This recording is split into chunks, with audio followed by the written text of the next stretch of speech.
Thank you for tuning in to the Into the Classroom series produced by Mental Health California, sponsored by Blue Shield of California's Blue Sky Initiative.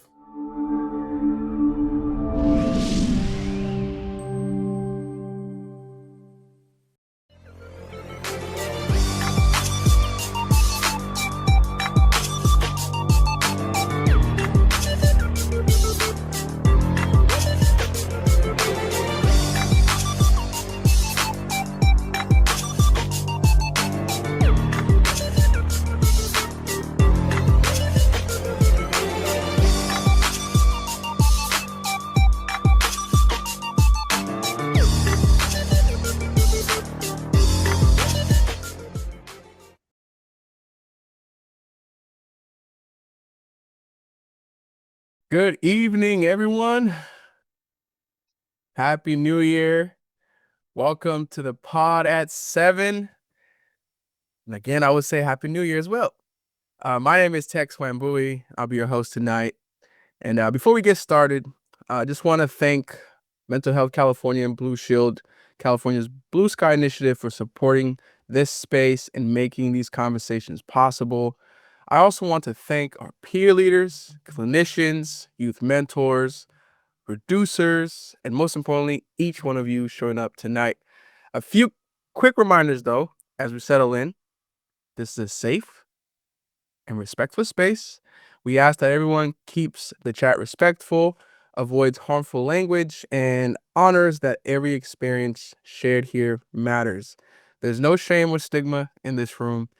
You'll see a few surveys, trivia questions, and giveaways throughout the session, so please keep an eye out in the chat, and also make sure to follow directions very clearly.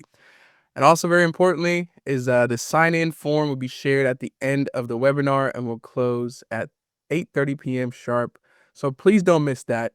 So we're going to start off the year with a real conversation about mental health and what it is, what it isn't, and how it shows up in everyday life. And I'm really glad everyone is here with us today. And I would like to pass it on to Alexios to give us kind of the overview of what it is will be today. Thank you so much, Tex. What's going on, everybody? Alexios here, peer leader for Brother Be Well. And, I'm just going to unpack what the pod is, right? You guys all made it to the pod. What is the pod? Just the overall scope of it, like Tex said, mental health isn't just about crisis. It's part of everything we are and all we do. From the choices we make to the relationships we build, it's always there in the background. Tonight, we're going to zoom in on the bigger picture, how thoughts, feelings, biology, culture, environment, all these lead into it and how it shapes our daily life. And the person who's going to introduce our topic today is Baba. Pass over to Patrick.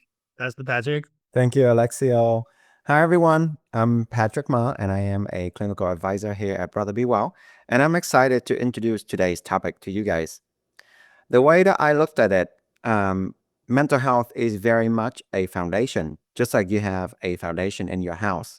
It is the basis of everything. And just like your house, the foundation for that is our mental health is how we live, learn, and grow. It also can include many aspects of our life, including managing stress, connecting with others, and even how we see ourselves. Clinicians often describe mental health as a balance between biology, environment, and personal experiences. All of these aspects working together to shape our well-being. When one of those areas get thrown off, the impact literally ripple throughout your entire life. By stepping back and see that mental health is something that everyone has, not just a thing that some people struggle with, we can really start talking about it with less stigma and more empathy, because that's how we connect to each other, by empathizing what others are going through. This session is both a way to look at mental health and help us reflect on where we are to discover new pathway towards care, community, and self-discovery. It's a long-winded introduction, but I think it's a great way for us to start the session. And now I'm going to pass it on to my buddy, Andre. Thank you for that, Patrick. Thank you for those insightful words. And now we're going to jump into our icebreaker. And our icebreaker of the day is going to be, if your brain had a playlist, what song would be on repeat? And for me, you guys might think it's a little corny, but if my brain had a playlist, a refrigerator door by Luke Combs. I've been doing a lot of moving lately, and that song for some reason is just always popping up, and I'm always listening to it. So that would be on repeat for me. Um, I see "Don't" by Bryson Tiller. That's a good one. Um, yeah, Bryson Tiller has a lot of good songs. So yeah, go ahead and place your guys' answers in the chat. And it doesn't have to be the whole playlist, just one song. Just to kind of get you guys comfortable, talk about mental health. As Patrick said, there's no stigma. As Tech said, this is a safe space. Espresso, Sabrina Carpenter. I don't think I've heard that one, Patrick. I'm gonna have to give that one a listen. Merry-Go-Round. That's a good one for sure. So yeah, guys, as we kind of jump into the space about mental health, and as we dive into it, I want you guys to be loose, relaxed, and just to remember, it's a safe space, and there's no stigma behind it, and there's no shame. And with that being said, we're gonna jump into a video called Organic Wellness.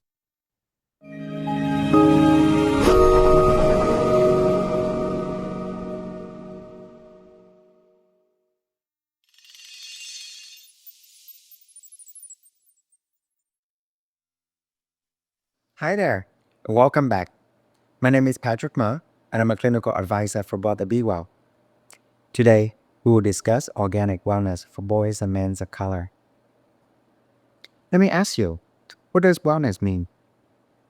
A physically attractive body? A mind at peace? Both? Sounds good, right? How can you get to that level of wellness though? I recently saw something on social media that I find quite profound. It says, take time for your wellness, or you'll be forced to take time for your sickness. As a full-time clinician, I often running full speed all day, every day, taking care of my patients and working other projects, such as Brother Be Well, and volunteer to give back to my community. I feel accomplished when I get to do all these things, but often I feel drained when I stretch myself to them. Over the years, I have learned that the secret to keep doing the things I love is to make time for myself. So how can you start? Where do you start? Ask yourself, what did you do for yourself today? Not work, not school, not errands. Something you do for you, simply because it feels good. And that is how you start your organic wellness journey. For more videos like this one and tips to enhance your physical and mental wellness, please visit Brother Be Well for our other videos. Until next time, remember my brothers, be well.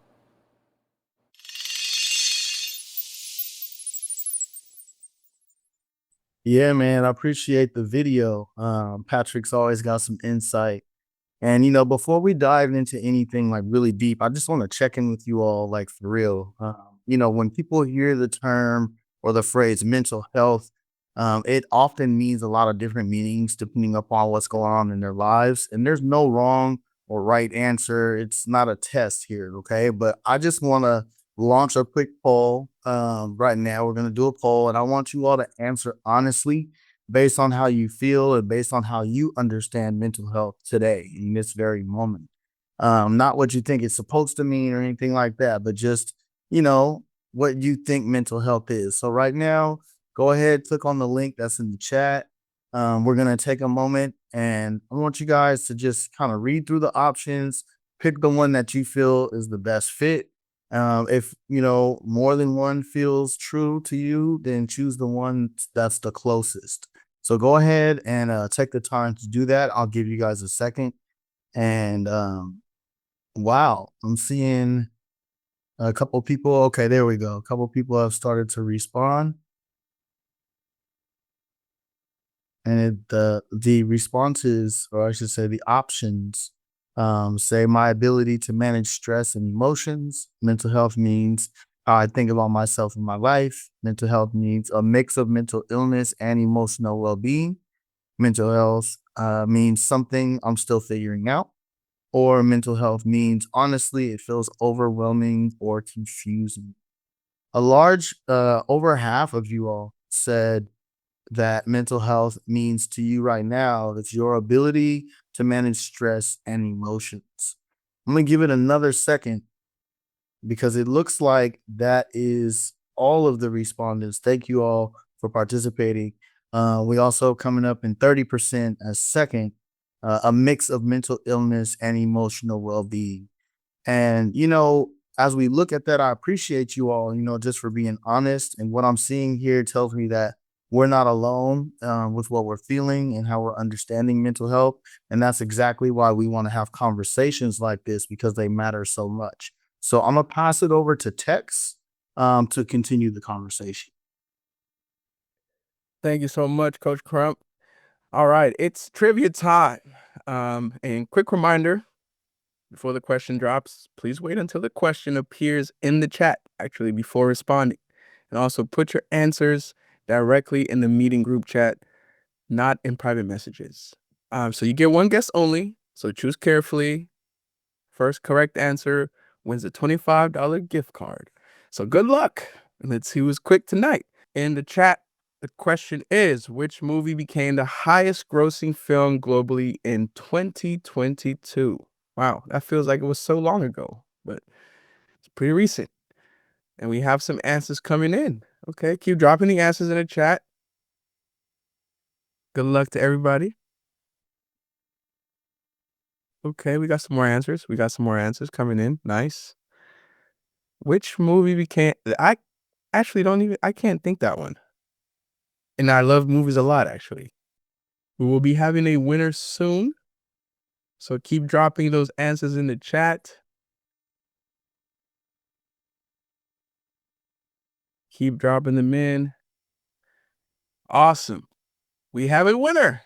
So congrats, Renee. I would say that's how the name is. The correct answer was H, Avatar, The Way of Water. Good guess and good answer. So you beat me to that one. So congratulations on that one. And thank you to everybody for participating in that trivia. We'll be transitioning now to a video presentation, which Alexios will be introducing us to. Thank you so much, Tex, and congratulations on winning that gift card. We're going to hop into our video presentation called Introduction to Mental Health. I'd actually like to ask our clinician, Allie, if she can provide us some brief clinical insights into the key empowering concepts of mental health and its impact on youth. Allie? Hi, yeah, absolutely. So I think adolescence and going into young adulthood, going into college is a key time in which we see a huge uptick in mental health related symptoms and also folks being diagnosed with different mental health disorders. There's some different elements to that time of life that make people especially susceptible, whether it's where they're at in their brain development, different aspects as far as like change and going to college and different supports and kind of that time of change and can just basically put people in a position to be especially susceptible. As far as pieces that are empowering when it comes to mental health during that time, there's kind of some different layers as far as where we can start to provide youth with the tools and access to resources to be able to support them in their mental health, whether it's they're dealing with, a short-term amount of anxiety all the way up to like a debilitating mental health disorder. So as far as like this time, it's a great time to start giving them the tools and getting them connected at a young age. Awesome. That's great feedback. Thank you so much, Allie. Now, at this time, I'd actually like to hear from some of our youth participants. And just as a question by a show of hands, how many of you here prioritize your mental health? Wonderful. I see everyone's hands went up. That's awesome. It's very clear that you all are ahead of the game. So let's dig a little deeper into our discussion and bring up our slide presentation. Now, when it comes to understanding mental health, as Ali explained, relates to a person's well-being. There's a lot of different things that are going on from, your emotional and psychological space that you're in. Mental health also affects how individuals think, feel, and act. and it influences their ability to cope with stress, form relationships, make decisions, and so on and so forth. So mental health is not simply the absence of mental illness, but it encompasses a state of overall well-being. Next slide. Now let's take a look at some of the youth mental health statistics. Now, according to the National Alliance on Mental Illness, also known as NAMI, about 1 in 5 youth between the ages of 13 and 18 experience a severe mental health disorder at some point during their lives. This disorder can significantly impact their academic performance, their ability to form relationships or maintain relationships, and really just their overall quality of life. Let's go ahead and go on to our next slide. So definitely we understand that it's important for youth to be supported in their mental health. According to the World Health Organization, half of all mental health conditions begin at the age of 14 and 75% by the age of 24. Now, that's some alarming numbers. I mean, 50% of all mental health conditions beginning at that young age. I'd like to ask, maybe one of our youth participants here today, how they feel about that or if there's any reactions to that. So let me ask you, Joel, do you have any thoughts or reactions to those percentage numbers? Yeah, so I think it's very interesting that, those numbers are very high, and especially how young children are that develop these disorders. Thinking about it, it all depends on, your environment, who you are around, what your family situation is. And definitely if your family is big on mental health, if they talk about good coping mechanisms, good ways to, explain your emotions, overall just good mental health in general. So I think that is definitely a big impact on those numbers. Significant impact. Yeah, I definitely agree with you. Couldn't agree with you more. Let's go ahead and go on to our next slide. So now let's talk about the importance of youth mental health. Now, we understand that mental health directly impacts a student's academic performance. Students with good mental health are more likely to excel academically, while those struggling with mental health issues may experience difficulties in concentration, their memory, their motivation, and so on and so forth. Next slide. We also understand that when it comes to relationships, mental health plays a significant role in the ability to form and maintain healthy relationships. Positive mental health fosters empathy, communication skills, and emotional resilience, which can enhance social connections and overall well-being of students. Let's go ahead and go on to our next slide. Now, I want to break it down a little bit because there's a few different levels of mental health that we'd like to highlight. First being at the individual level. Taking care of one's mental health involves self-awareness, it involves self-compassion, and self-reflection. It includes recognizing and addressing personal challenges and getting help when needed, as well as practicing self-care strategies. I want to pivot to our specialist here, Ali, on the call. Was wondering if you can maybe elaborate just a little bit on the individual aspect of mental health. Yeah, I think with those three statements that they had there, there's some key things that come to mind for me. I think the first piece is the self-awareness and how challenging that could be in and of itself.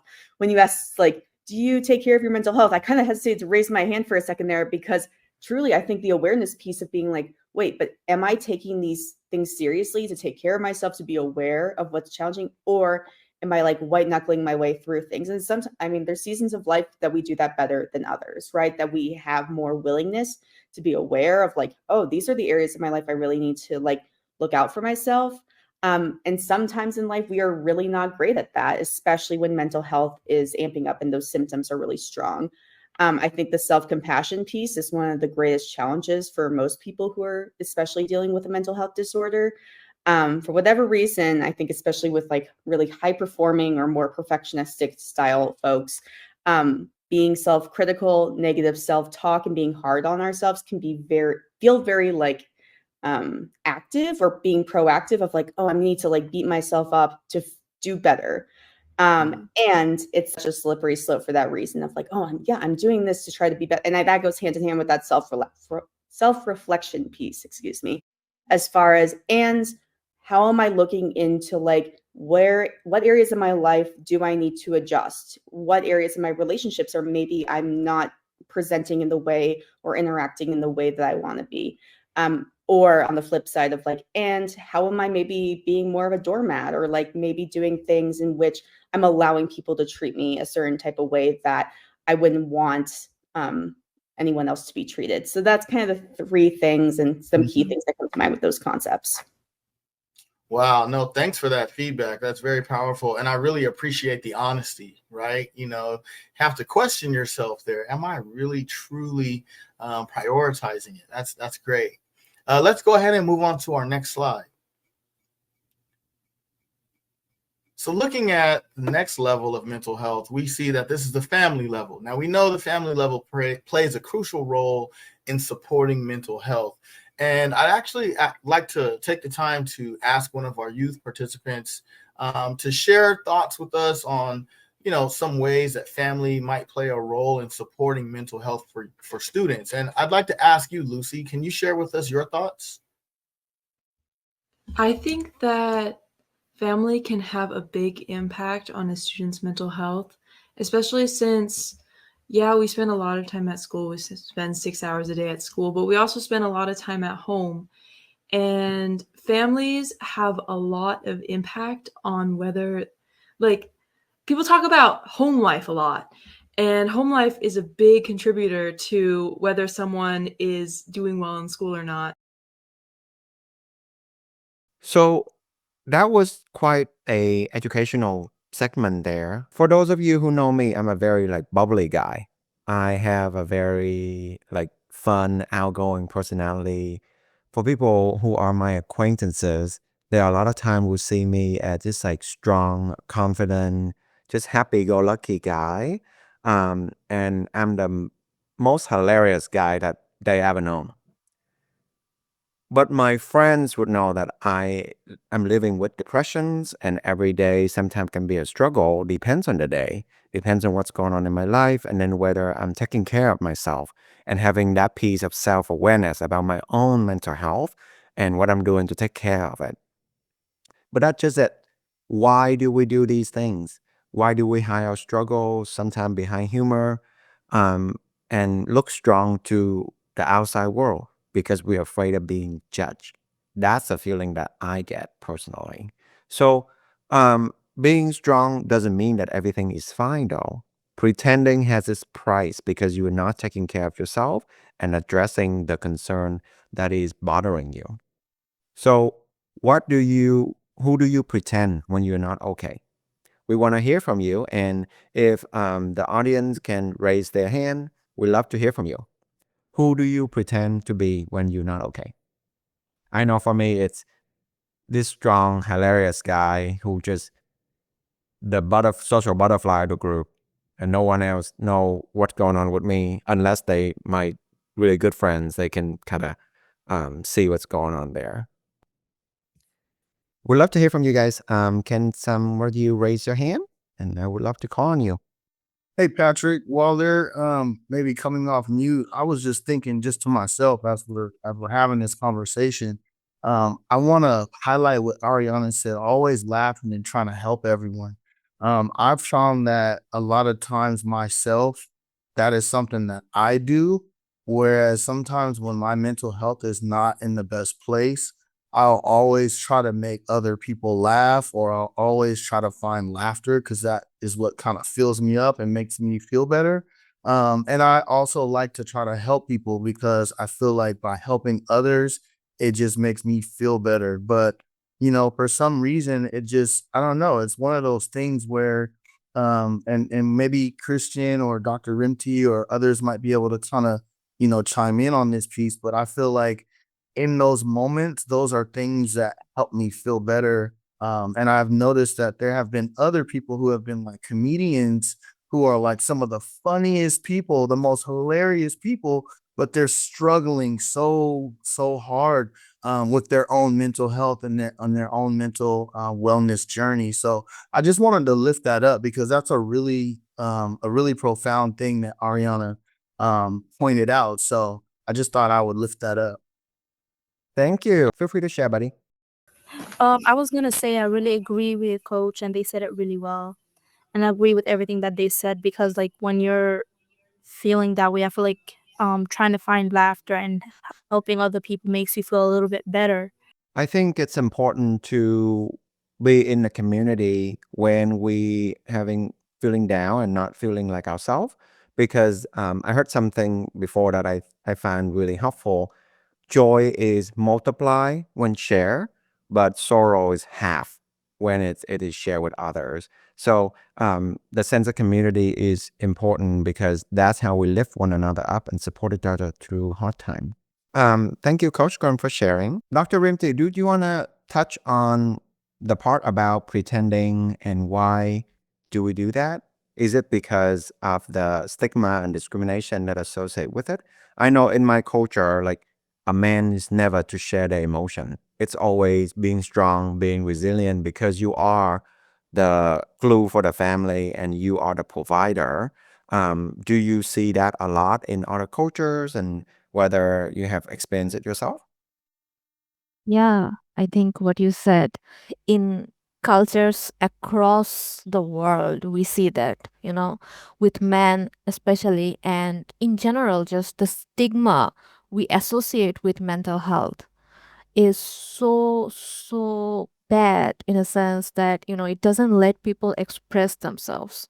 So clinically, when we are pretending that we're okay, we are developing a coping strategy by using humor, by pretending to be not pretending, but by trying to be the strong one, or always showing up for others in ways that, makes us feel like when we are vulnerable, we won't be safe. So when we're pretending like, we're joking everything away or being hyper productive, being agreeable, not showing any emotions, or constantly taking care of everyone else, none of this mean that someone is weak.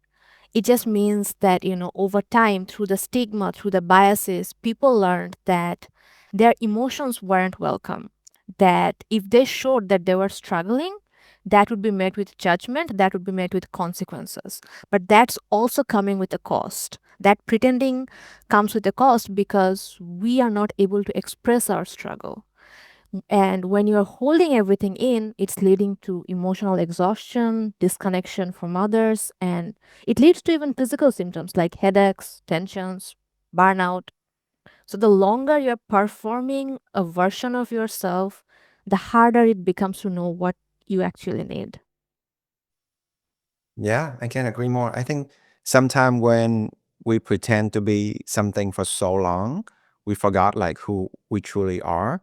And that can be quite dangerous because, we don't know what we need, right? You can really pull from an empty cup. So I think it's important that we keep coming back to the self-awareness and taking care of ourselves, just like in the video where when Coach Crum was mentioning. And now I'm gonna pass it on to Andre. Thank you so much, Patrick. Um, I just want to say you guys had an amazing discussion. And Patrick, I appreciate you being open, to start us off. We appreciate this is an open space, so thank you for leading us in that. And now we have a Blue Shield survey. This is connected to your guys' stipend. So make sure you guys get this filled out. And as you guys are filling that out, we're gonna give you guys a minute or so.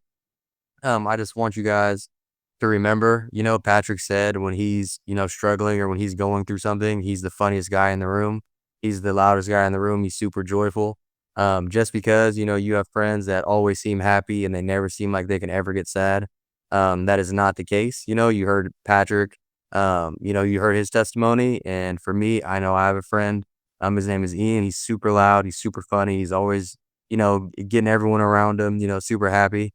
And then when it's just me and him, he's super quiet. He'll be super down. He'll be super sad. I'm like, hey, man, what's going on? 20 minutes ago, you were just the life of the party. And now, you're your Debbie Downer, and then he's like, hey man, like I'm going through a lot. And me and him having that conversation really, really helps me understand my friend, and then my friend also, open up to me and help his mental situation as well. So you guys make sure you fill that survey out. It is connected to your stipend. And with that being said, I'm gonna pass it over to Alexios for our trivia. Thank you so much, Andre. And everyone finish up. It's super, super important. So I'll give you guys a couple more seconds. What we're gonna do now is we're gonna hop into trivia two. Again, please wait for the trivia for the question to be put in the chat and then answer. Put it in the meeting group again. Not just direct chat to anybody. And then also one guess per person, please. The trivia question right now is, which team won the 2024 NBA Finals? Is it P, Denver Nuggets, Q, Boston Celtics, M, Miami Heat, or G, Milwaukee Bucks? So go ahead, type in what you guys think. If you guys didn't finish that Blue Shield survey, go ahead and go back to it, finish it up. Let's see, we have a lot of G's, B's, P's, M. Keep voting, keep voting. Even if you think someone voted it before you, go ahead and post your answer. A lot of cues. And then we're going to have the winner shortly in the chat. In the meantime, I'm going to pass it over to Christian to let us guide us into poll 2. Alexi, thank you very much. Thanks for the poll. We are looking at another poll here where we just want to get into a little conversation on the most common answers for some of these areas in terms of barriers to mental health. So we're going to put the link in the chat. And we're just going to have a quick discussion on what are some of those barriers that exist when it comes to mental health. And we kind of talked about a few of them earlier when folks are saying that they turn into the comedian, they turn into the jokester. And, mentally, mental health related, that's called a trauma response. You're fawning, FAWN. There's fight, flight, freeze, or fawn. Fawn is when you try to make the people around you feel better. So I just wanted to add that in there. But as we're looking at some of the votes here, they're moving up. One looking here, I don't have the time or energy. That's the top leader right now. At 0, we have, let's see, I don't know where to start or what to do. I'll just go through all of them. I don't want to be judged or misunderstood. And then I've been taught to hide or downplay my emotions. So suppression, right? Then we have, it feels selfish or uncomfortable to focus on myself. Again, that goes to that fawning, right? So if you can just kind of connect all these things here to trauma responses, that's what's happening. Which ones are related to flight, freeze, or fawn. That's a whole nother topic of what those are. I give people like another few seconds to vote. And it looks like our winner is, I don't have the time or energy.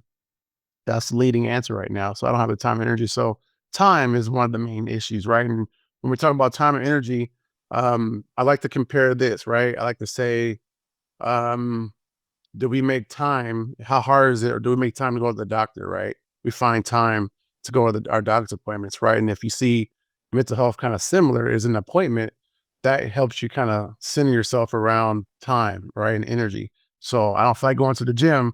I know it's for my health, or I got to get there, or I know I got to go see the optometrist for my eyes, but I got to get there. It's in my appointment. So it's really good just to see, some of your mental health issues or spaces that you do, yoga, prayer, therapy, storytelling, whatever, as a doctor's appointment. And that will help you to kind of see that, okay, I have 20 minutes for this or 30 minutes. So yeah, that's another way. And actually that number's going up now. Now it's the top leader. I don't have energy. And now let's go ahead and move from this topic here. We're going to move from our poll to another video presentation. So we'll have Tex take it over. Thank you so much, Christian, for that quick overview. So before we move into the next video, I want to take a moment to ground us. So what you're about to watch touches on the very real mental health challenges many young people across the country are facing right now. And some of the themes may feel familiar, some may feel heavy. So if anything brings something up for you, just know that you're not alone and support is present in this space. So as you watch, I just invite you to listen, not just with your mind, but with empathy, and think about how these realities show up in your own life, your school, your family, or your community. And after the video, we'll move into a reflection activity. So let's get the video rolling. School shootings, violence, the pandemic have led to a teen mental health crisis. According to the CDC, roughly 4 in 10 high school students had feelings of sadness or hopelessness in 2021. May is Mental Health Awareness Month, so the KVUE Defenders looked into what can be done to address the teen mental health crisis. Here's investigative reporter Jenny Lee.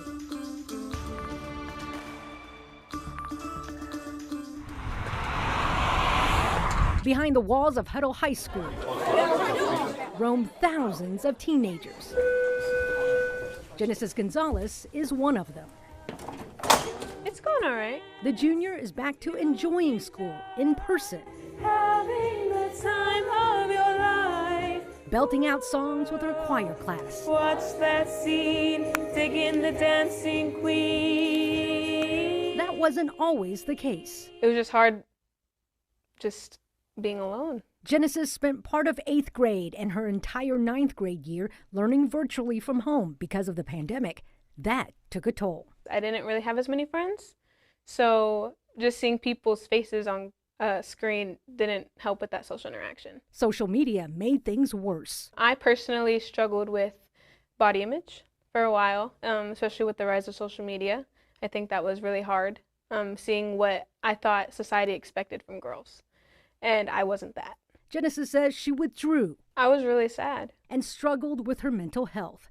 She's not alone. According to the Centers for Disease Control and Prevention, the number of high school students with persistent feelings of sadness and hopelessness increased from 2011 to 2021, from 21% of male teens in 2011 to 29% in 2021. Female high schoolers saw a larger increase, from 36% in 2011 to 57% in 2021. Because I do see a lot of teens that are struggling with depression and anxiety. Carolyn Mela Makulu is a licensed family therapist. She specializes in teens and children. She's seen more parents and teens seeking her help. There might be one stressor in somebody's life and they can manage that and they can cope through that. But when you have multiple stressors all around you, that makes it that much harder. Stressors like the pandemic. The CDC highlights other stressors. New trend data shows teen girls and LGBTQ plus teens experienced extremely high levels of mental distress due to increased exposure to violence and sexual violence. 15% of teen girls experienced sexual violence in 2017. In 2021, that number increased to 18%. LGBTQ plus high schoolers had more experiences of violence compared to heterosexual teens in 2021. School violence and school shootings are general factors as well. They are dealing with a culture of gun violence that is making many teens feel afraid, and every time there's another shooting, it heightens that fear and that anxiety. We are at a point of crisis. Brittany Yelverton is with Girls Empowerment Network. The nonprofit helps teen girls with their self-esteem. We wanted to equip girls with the skills they were going to need to be change makers in their community. Through programs like the group's Spark Change Project, high schoolers learn to believe in themselves. Genesis says it not only helped her get better, but motivated her to help other struggling teens and help raise awareness. I really wanted to be able to support others as well and make sure that they are supported, especially young girls. Still, the CDC and mental health advocates alike say more needs to be done to help teens with their mental health, especially when Texas ranks dead last when it comes to access to care, according to Mental Health America. Making schools this is where the kids are. A critical lifeline for students facing trauma. Jen Porter is the director of student services at Hutto ISD.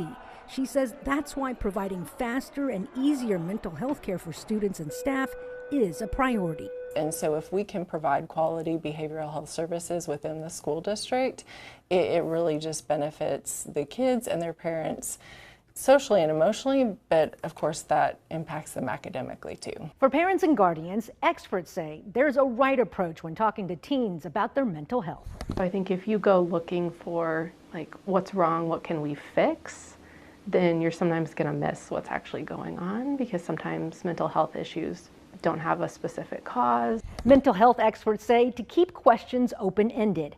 Ask how they're feeling, what's on their mind, or if they'd like to share what's bothering them. Also, Listen and don't minimize what teens have to say.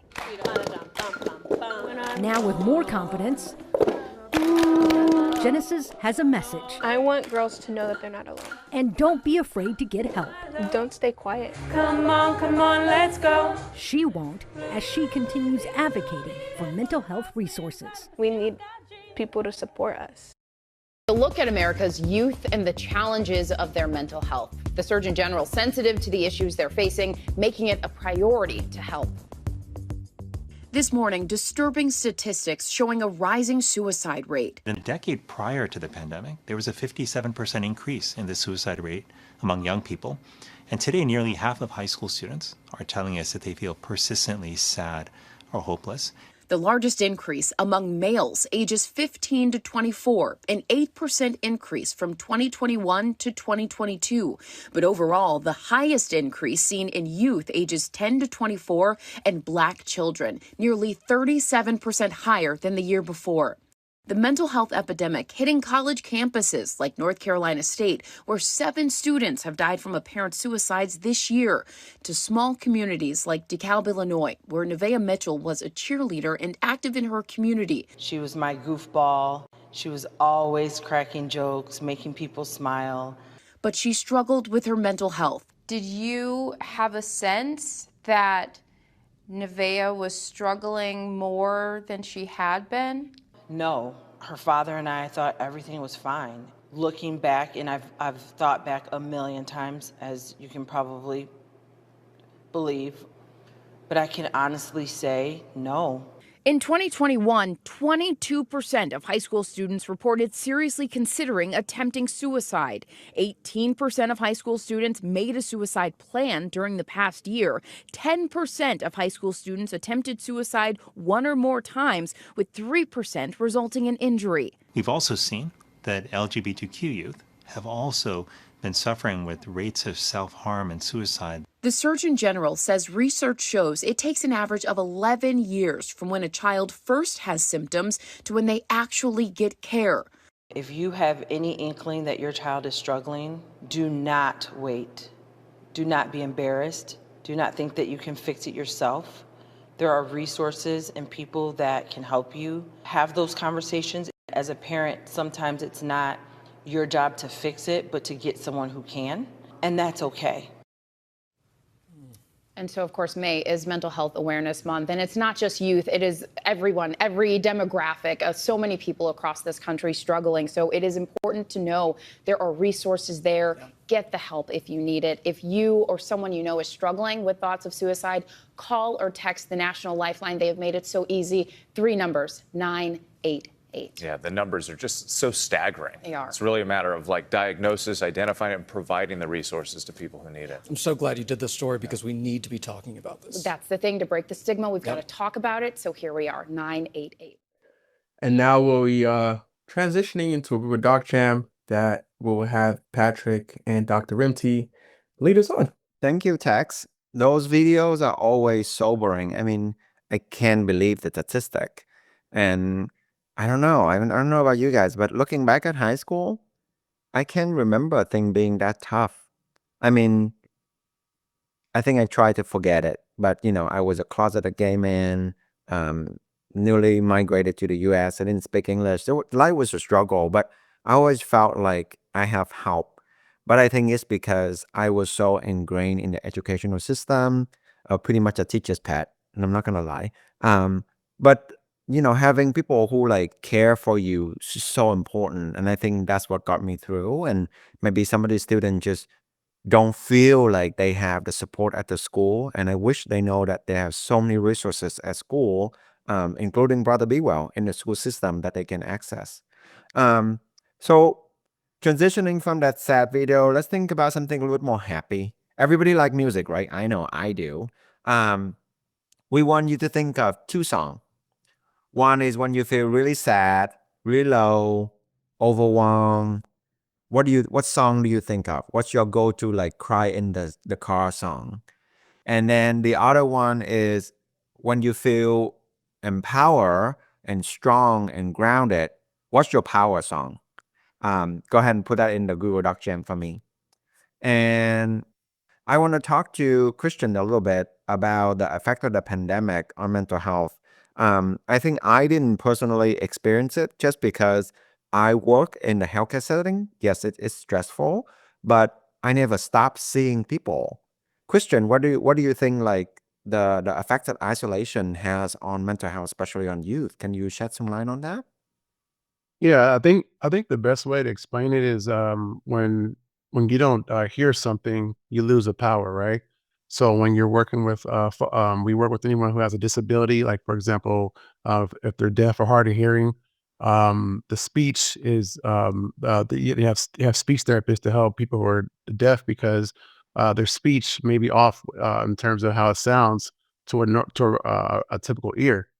And that's the same with like not being around people. If you're not around people socially, you start to lose certain exercises or the different abilities in your mental and your social abilities. For example, the ability to interact with other people. So it can also become the same way in a sense. So I think other things, things like the fear of going outside or the fear of like talking to people or being antisocial. Like that's another thing that happens a lot, because you're so used to being in your own space and you're used to your own area and environment, right? Now you're coming in with, new folks and new faces, new people, and you add, a pandemic on top of that, the fear of getting sick. There's a lot of fear based things to develop out of that. So I think it can really affect your mental health severely if you're not aware of knowing and talking to yourself, saying, I'm in a safe place. I have the ability to, work on myself, things of that sort. So I think those are some areas and ways to really be aware of that space.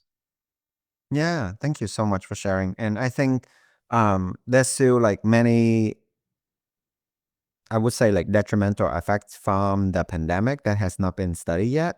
And there's still studies to for years to come to show us what's the impact that it has caused on the population as a whole. Dr. Rimti, what you read the prom. What are your two songs? What is your happy song? And then what is your sad song? Cry in the car. Uh, okay. My sad song would be Between the Birds by by the Smith. And then my happy song. Um, it's corny, but I Like Me Better When I'm With You by Lofrey. It's a pop song, but like I like it. I like the bits of it. Yeah, and it's so interesting. Just looking at the Google Jam Doc, you literally can have like a Spotify playlist right here with everybody putting in their song. Um, oh, Jungkook. Oh, okay. K-pop has been really popular. Like one of my sister really enjoy it, so I'm getting it into it myself. But you have like a variety of songs. Paper Heart by Tori Kelly, Karma Police by Radiohead. Okay. Vina, oh, power song, Ellie Goulding. Oh, I love Ellie Goulding. So, I think my happy song or like empower song will be "What Doesn't Kill You Makes You Stronger" by Kelly Clarkson. I saw her in Vegas recently, and I have to say, like, that girl got some pipes on her. And it's a great song. "Cry in the Car" song. I listen to a lot of like my native language songs. So I can't. I mean, I can tell you the song, but you will have to look it up. But I love anything power ballad. Give me Celine Dion, give me, Whitney Houston, um, cover song, that kind of things. Um, how about our peer mentor? What are your songs? Tell me. Alexio, what are your two songs? Give it to me, brother. It's gonna be hard. It's gonna be some sad Drake. Yes. Just thinking about the come up before the come up, like the motivation of getting there. But just something, low key, but just, kind of reflecting. I really like reflecting music. Yeah. How about you, Tex? I would honestly say I don't think I'm the most musically inclined person, but I would probably say anything Coldplay. It can be sad and happy at any time for me with Coldplay. And also, I would agree with Alexio's anything Drake as well. Before the come up part is a must at any moment. So I think music is like so subjective because everybody has their own taste, and nobody sometimes like you can listen to the same song, but two person can feel different feelings from that song, right? That's why music is so powerful, and it's like linking to mental health. I know like a lot of time I would be down in the dump, and I hear like my favorite song come on, and like my spirit just uplift even just for a moment. So I think music therapy can also be something that we can all can explore as part of our mental health. You know, if you're going for a walk, put on your headphone and just listen to your favorite music. Um, I don't know. I think it's controversial because I feel like when you sad and then you listen to like sad songs, um, maybe for a little bit it's good because you like crying it out and like really like just let your emotion just come out of the bottle, as you say. But I feel like if you listen to a sad song like repeatedly, you just like contributing to your sadness. That's what I think. What do you think, Coach Crum? Totally, man. Music, it's, I know we don't have much time, but music is medicine. It can certainly be used to like heal, and like also it can be used to amp you up, you know. I like one of the songs I like that helps me get amped up is Squabble Up. It's like, you know what I mean? I just like get the feeling in my shoulders. But when I'm feeling down, I listen to a gospel song. Man, like there's this one song called Speak Over Yourself, Encourage Yourself. I think it's called Encourage Yourself. And I usually like to do that because it helps me feel lifted. So yeah, there's all types of music though that you can listen to that can, you know, do wonders. But I'll pass it back over to you all. Thank you so much. Um, I'll have Andre lead us to the next session. Thank you for that, Patrick. And with that being said, thank all you guys for your answers. We are going to jump into our third and final trivia. Just some quick reminders. Make sure your guys' response is for everyone and not just hosts and panelists, or not a private message. And then you guys can only answer once, and your first answer will be the recorded answer. And then wait until the question is dropped. It is not just A, B, C, or D. So when I start reading it, don't just, answer real quick, but be quick at the same time. And with that being said, our trivia of the day is going to be, or our final trivia of the day is going to be, what major climate milestone occurred in July 2023? L, Amazon deforestation hit zero. J, CO2 emissions dropped to pre-2000 levels. R, the hottest month ever recorded on Earth. Or D, global coral reefs fully recovered. And if you guys are some brainiacs, you guys are going to get this one, because for me, this would be, really hard. But, looking back, I think I would be able to get the answer, but it would take me a minute. So I want to see, which one of you guys is going to be super on point and super quick, because it would take me a while. So I'm super interested to see which one of you guys, were paying attention in science and keeping up with the up-to-date news. And it looks like Aaliyah Ortiz, you are the winner. Congratulations. You will have an extra $25 gift card on top of your stipend. And thank all of you guys for participating in that. I'm going to pass it over to Tex so he can help close us out. Thank you so much, Andre, and congratulations to the winner. So before we sign off, just want to leave you with this. Mental health is not about being perfect or having it all together. And I hope from today, you were able to understand the importance about awareness, honesty, and choosing to take care of yourself in real ways. Even when things feel heavy, showing up, tonight is already a big step towards that. And it's showing that you're taking the initiative for yourself first, because you can't take care of others if you can't take care of yourself.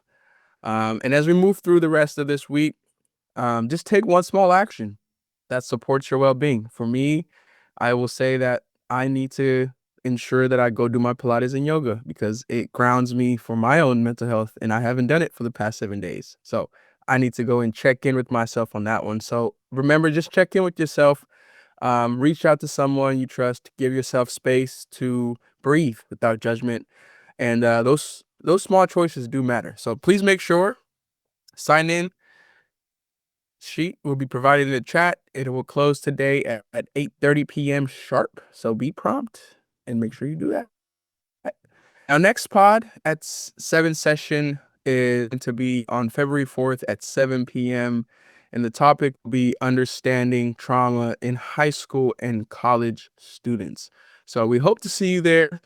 It's a pleasure having all you today. And always remember, showing up day is a step for yourself, which can also matriculate to other people as well. So go ahead out there and spread that message. And thank you for being here today, for being open, and for taking care of yourselves and each other. So have a good night and Happy New Year to everybody.